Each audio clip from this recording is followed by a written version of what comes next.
pentingnya perlindungan anak dalam membangun peradaban bangsa.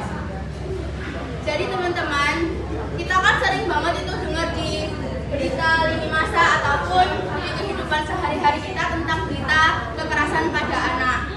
Nah, pada tahun 2023 dilaporkan oleh Pemberdayaan Perempuan dan Perlindungan Anak bahwa lebih dari 16.854 anak mengalami kekerasan yang berupa psikis, kekerasan seksual, ataupun penelantaran anak.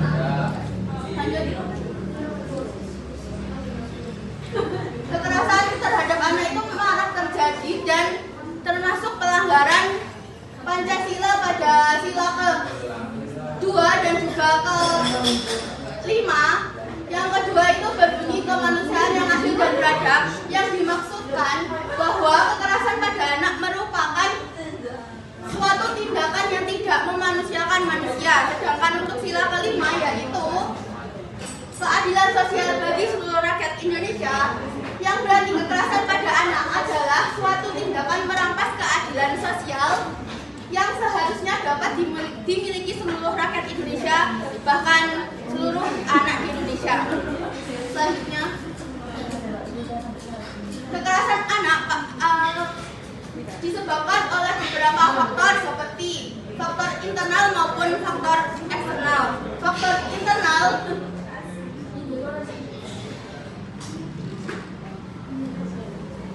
internal itu biasanya disebabkan dicacat. Nah, kecacatan itu tuh akan membuat anak akan menjadi minder, dan pada kegiatan sosialnya dia akan cenderung menjadi pendiam. Sedangkan masalah psikis itu akan membuat anak tersebut menjadi tidak fokus dalam belajar ataupun akan menjadi sedikit keterbelakang. Selanjutnya,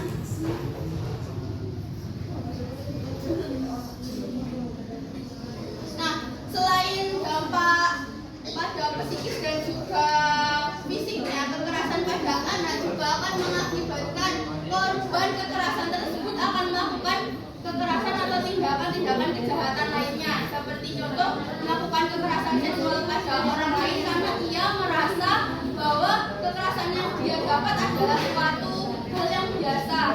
Jadi dia menganggap bahwa kekerasan itu adalah suatu hal yang bisa diterima kepada siapa saja. Nah, jika hal tersebut terjadi pada anak-anak Indonesia, akan sangat berdampak buruk, yaitu pada generasi yang akan datang. Itu akan berdampak pada generasi emas tahun 2045 selanjutnya. Nah, oleh karena itu penanganan pada korban kekerasan ini bisa dilakukan dengan hati-hati, terlebih lagi korban adalah anak-anak. Jadi diperlukan pertolongan secara psikis, yaitu dari hal medis maupun dukungan dari orang tua ataupun penegak hukum. Dan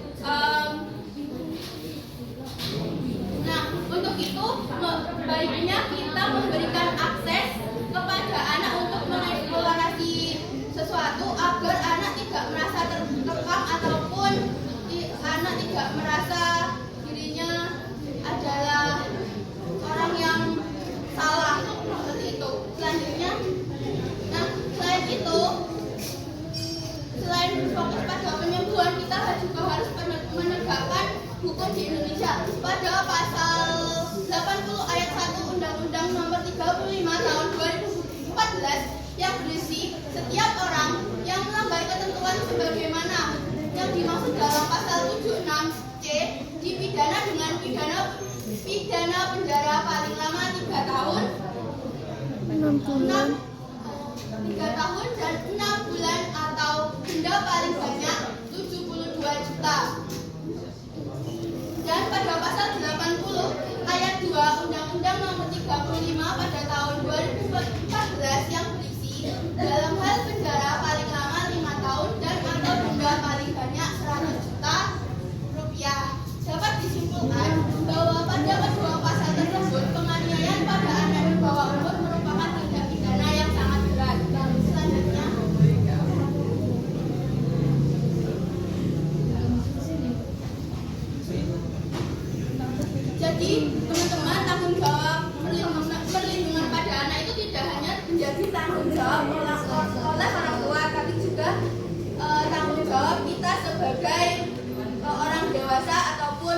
sebagai seorang guru.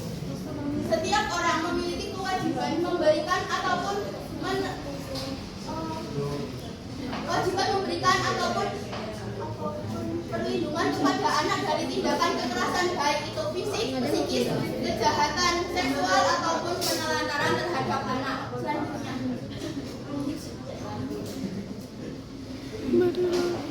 Nah, selain itu teman-teman ternyata pelaku tindakan kekerasan itu tidak hanya dilakukan oleh orang-orang yang tidak dikenal, tapi juga banyak orang-orang terdekat dari korban itu yang ternyata malah menjadi pelakunya. Contoh orang tua sendiri. Nah, untuk itu kita sebagai seorang guru dapat memberikan pemahaman terhadap cara perlindungan diri, melaporkan dan melakukan pencegahan sedini mungkin. Selanjutnya,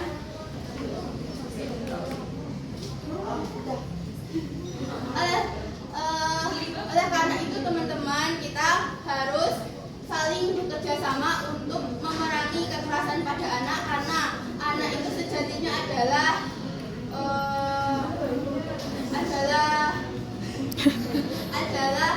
citra bangsa dan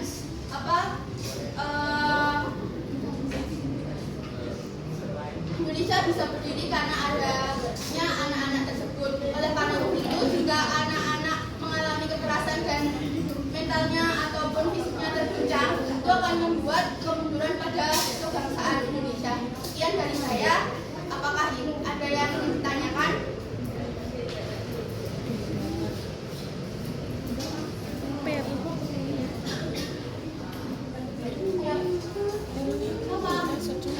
Gampang nggak? Ada yang ingin tanya? Baik, jika tidak ada yang bertanya, sekian dari saya. Wassalamualaikum warahmatullahi wabarakatuh. Berlandaskan Pancasila haruslah kokoh dan terintegrasi. Hal ini mencakup pembangunan ekonomi yang berkelanjutan, penguatan sistem demokrasi serta pemeliharaan lingkungan hidup, penekanan pada solusi dilakukan dengan memastikan bahwa setiap kebijakan yang diambil selalu mengedepankan nilai-nilai Pancasila seperti persatuan, keadilan, dan kemanusiaan.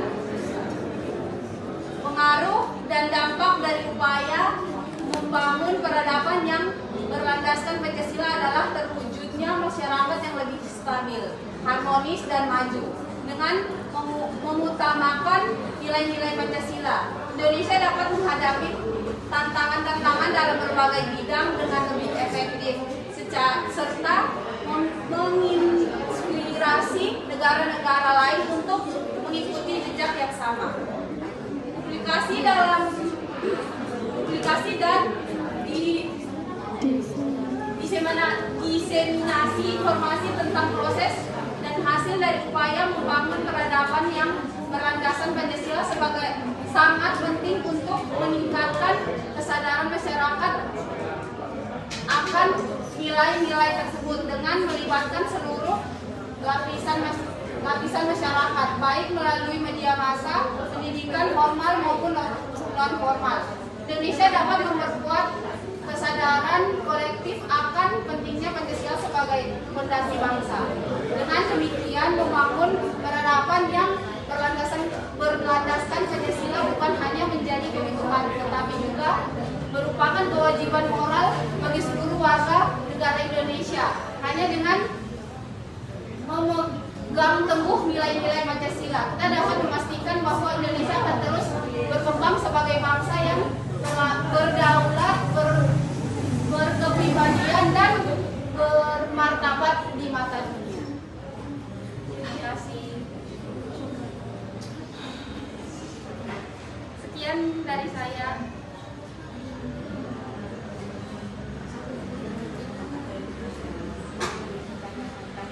Ada yang ditanyakan?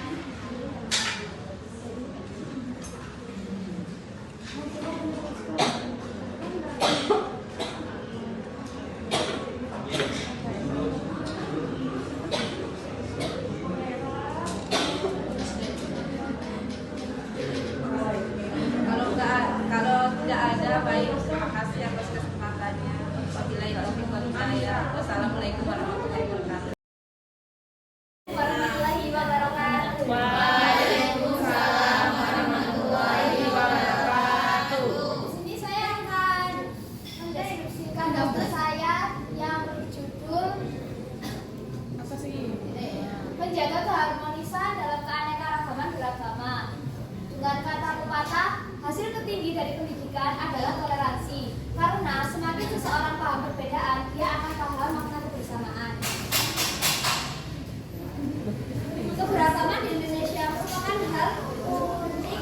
tidak dimiliki oleh negara-negara lainnya. Keberagaman suku, bangsa, dan budaya masyarakat Indonesia pun dapat menjadi salah satu aset bangsa selama masih terjaga persatuan, kerukunan, persaudaraan, dan sikap saling menghormati.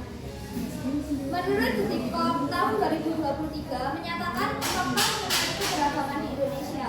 Islam menjadi agama mayoritas penduduk di Indonesia dengan jumlah penganutnya sekitar 87,2%.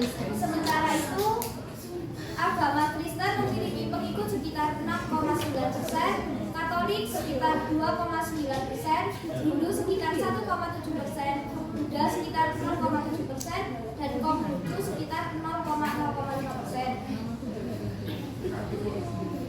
Dampak negatif jika kita tidak menghargai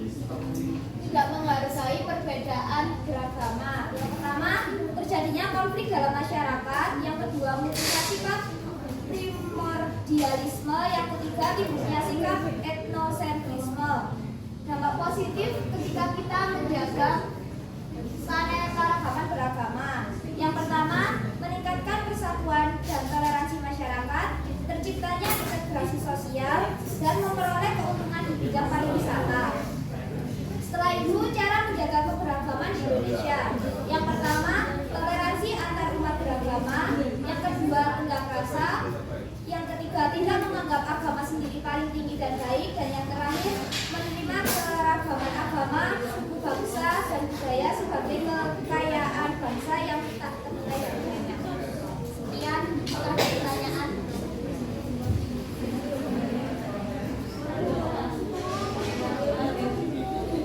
Jika tidak ada, saya tutup. Wassalamualaikum warahmatullahi wabarakatuh.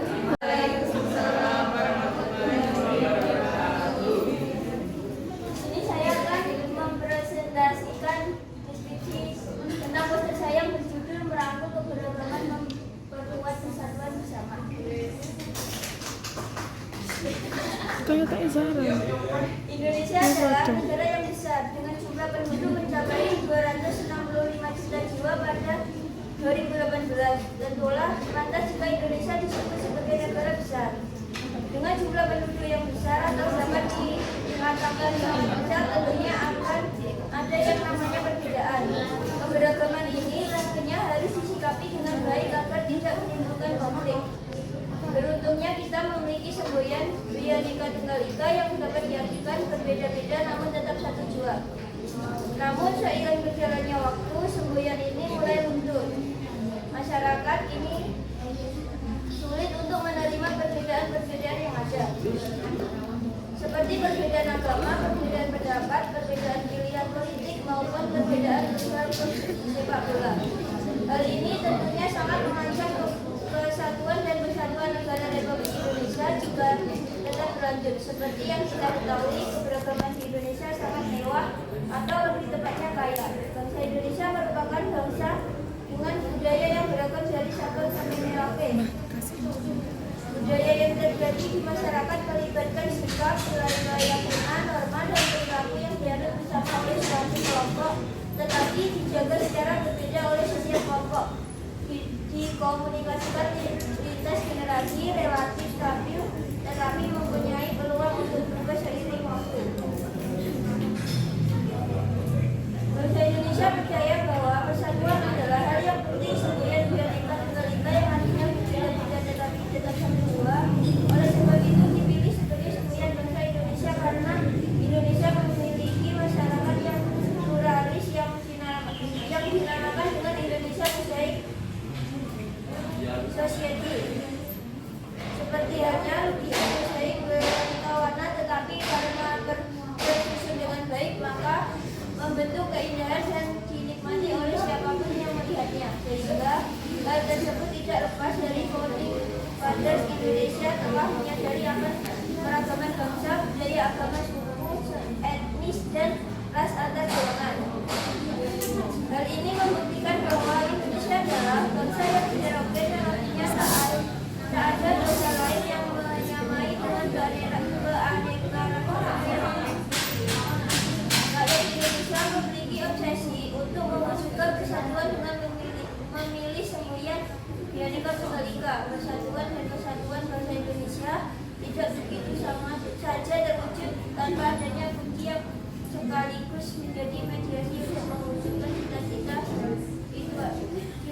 itu adalah toleransi. Selanjutnya yaitu dampak positif. Yang pertama, keberagaman etnis, agama, dan budaya menghasilkan kekayaan budaya yang luar biasa. Hal ini terlihat dalam segi musik, tarian, pakaian tradisional, dan festival yang beragam di seluruh negeri. Kedua, keberagaman budaya dan alam menarik banyak wisatawan domestik dan internasional yang berkontribusi pada ekonomi lokal dan nasional. Yang ketiga, interaksi antar budaya mendorong pertukaran ide dan inovasi, meningkatkan kreativitas di berbagai bidang seperti seni, teknologi, dan bisnis. Dan yang terakhir, keberagaman memperkaya identitas nasional Indonesia yang dikenal dengan semboyan Bhinneka Tunggal Ika. Selanjutnya yaitu dampak positif. Dampak negatif. Pertama, perbedaan etnis, agama, dan budaya dapat memicu konflik sosial dan ketegangan seperti yang terjadi dalam beberapa peristiwa kerusuhan di berbagai daerah. Yang kedua, keberagaman juga dapat menyebabkan diskriminasi dan intoleransi terhadap kelompok minoritas baik dalam bidang pekerjaan, pendidikan, maupun sosial. Yang ketiga, terkadang keberagaman regional menciptakan kesenjangan dalam pembangunan ekonomi dan infrastruktur antara daerah satu dengan daerah yang lain, terutama antara Jawa dan luar Jawa. Yang terakhir, mengelola negara dengan keberagaman yang tinggi membutuhkan kebijakan yang kompleks dan inklusif yang kadang sulit diterapkan secara merata di seluruh wilayah. Dan yang terakhir yaitu data fakta. Nama Indonesia memiliki lebih dari 300 kelompok suku, lebih tepatnya 1.340 suku bangsa. Dan yang kedua, di Indonesia ada 6 agama yang diakui oleh negara. Agama-agama yang diakui oleh negara adalah agama Islam, Kristen, Katolik, dan tinggal Konghucu. Yang terakhir ada beberapa ras yang tersebar di negara di berbagai wilayah Indonesia. Ras Melayan Mongoloid yang berada di Sumatera, Jawa, Bali, Nusa Tenggara Barat, Kalimantan, dan Sulawesi. Ras Melanisoid mendiami wilayah Papua, Maluku, dan juga Nusa Tenggara Timur. Sekian deskripsi dari saya. Apakah ada yang bertanya?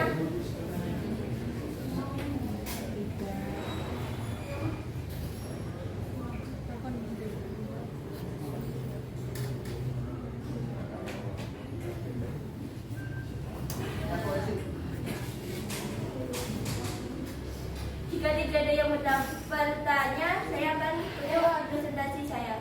Assalamualaikum warahmatullahi wabarakatuh. Waalaikumsalam warahmatullahi wabarakatuh. Jadi saya akan menjelaskan deskripsi dari poster di buku lalu saya tentang membangun kesadaran warga negara terhadap nilai-nilai Pancasila. Yang pertama ada membangun kesadaran warga negara terhadap nilai-nilai Pancasila adalah upaya untuk meningkatkan pemahaman dan kesadaran masyarakat tentang prinsip-prinsip dasar yang menjadi landasan negara Indonesia, seperti ketuhanan yang Maha Esa, kemanusiaan yang adil dan beradab, persatuan, kerakyatan, dan keadilan sosial. Diperlukan untuk memperkuat identitas dan jati diri bangsa serta menggalang kesatuan dan persatuan dalam kehidupan berbangsa dan bernegara. Membangun kesadaran warga negara terhadap nilai-nilai Pancasila memiliki manfaat seperti meningkatkan kesatuan, memperkuat identitas nasional, mendorong toleransi antar etnis, dan memperkokoh fondasi demokrasi di Indonesia. Kemudian tindakan yang dapat dilakukan adalah pertama, pendidikan formal, menyertakan pembelajaran tentang nilai-nilai Pancasila dalam kurikulum pendidikan formal, memberikan kesempatan bagi semua warga negara, terutama generasi muda, untuk memahami prinsip-prinsip dasar negara sejak dini. Dua, ada media dan komunikasi. Penggunaan media massa dan platform komunikasi dapat mencapai audiens yang luas dan cepat, memungkinkan penyebaran informasi tentang Pancasila secara resmi. Namun, perlu diingat bahwa pendekatan ini harus dilakukan dengan cepat untuk menghindari distorsi atau manipulasi informasi.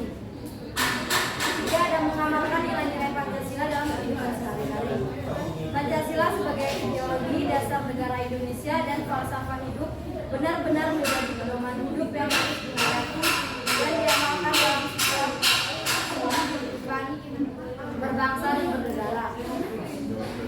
Berdasarkan fakta studi-studi tentang integrasi nilai-nilai Pancasila dalam kurikulum pendidikan telah menunjukkan bahwa pendidikan formal dapat memberikan pemahaman yang kuat tentang nilai-nilai Pancasila kepada siswa. Sebagai contoh, penelitian oleh lembaga pendidikan atau pemerintah bisa memberikan data tentang tingkat pengetahuan siswa tentang Pancasila sebelum dan setelah mendapatkan pendidikan formal. Pesan dan moral, pentingnya membangun kesadaran warga negara terhadap nilai-nilai Pancasila secara bijaksana dan inklusif untuk mencegah polarisasi, konflik, serta penyalahgunaan nilai-nilai tersebut demi terciptanya masyarakat yang adil, harmonis, dan demokratis. Apakah ada yang mau bertanya?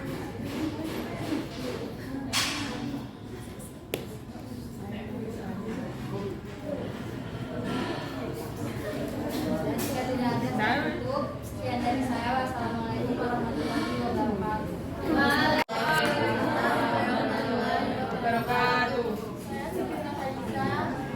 Akan mempresentasikan menjelaskan tentang infografis dan brosur saya. Yang berjudul kunci kecerdasan kewarganegaraan dalam perjuangan membangun bangsa Pancasila. Kunci kecerdasan kewarganegaraan adalah kemampuan dan kesadaran warga negara untuk memahami, menghargai dan mengimplementasikan nilai-nilai serta menerapkan prinsip-prinsip Pancasila dalam setiap aspek kehidupan bermasyarakat, berbangsa, dan bernegara. Kecerdasan kewarganegaraan terdapat di 5 sila Pancasila: pendidikan kewarganegaraan yang efektif, serta partisipasi dalam proses demokrasi. Selain itu, berpikir kritis dan memberikan partisipasi dalam proses demokrasi. Berikan kontribusi konstruktif terhadap isu-isu sosial, menghargai keberagaman dan membangun kerukunan, serta kesadaran dan ketaatan terhadap hukum juga menjadi prinsip. Di sini ada contoh penerapan perjuangan dalam nilai-nilai Pancasila. Yang pertama ada musyawarah mufakat yang tercermin dalam sila keempat. Yang kedua, rela berkorban yang tercermin pada sila kedua. Ketiga, saling tolong-menolong yang tercermin pada sila kedua. Rela berkorban demi kepentingan sosial yang terkandung pada sila kelima. Adapun tindakan yang diperlukan meningkatkan pemahaman tentang Pancasila, pendidikan Pancasila, mempertahankan dan memperkuat penerapan nilai-nilai Pancasila. Dan selanjutnya ada hubungan perjuangan terhadap kecerdasan kewarganegaraan. 1. Keadilan dan pemerataan. 2. Semangat gotong royong dan solidaritas sosial. 3. Kesadaran akan keragaman dan persatuan. 4. Demokrasi dan keterlibatan warga negara. Dan tantangan bagi kewarganegaraan, ada tantangan teknologi,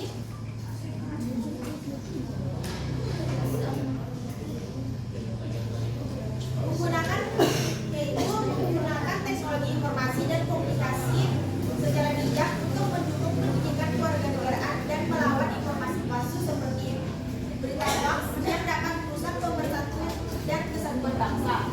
Yang kedua ada globalisasi dan modernisasi, adalah dapat mengikis nilai-nilai budaya dan identitas nasional, sehingga diperlukan upaya untuk mempertahankan nilai-nilai Pancasila di tengah perubahan global. Dan yang terakhir, kurangnya pemahaman tentang Pancasila. Banyak warga negara yang belum memiliki pemahaman yang mendalam tentang Pancasila dan bagaimana mengamalkan dalam kehidupan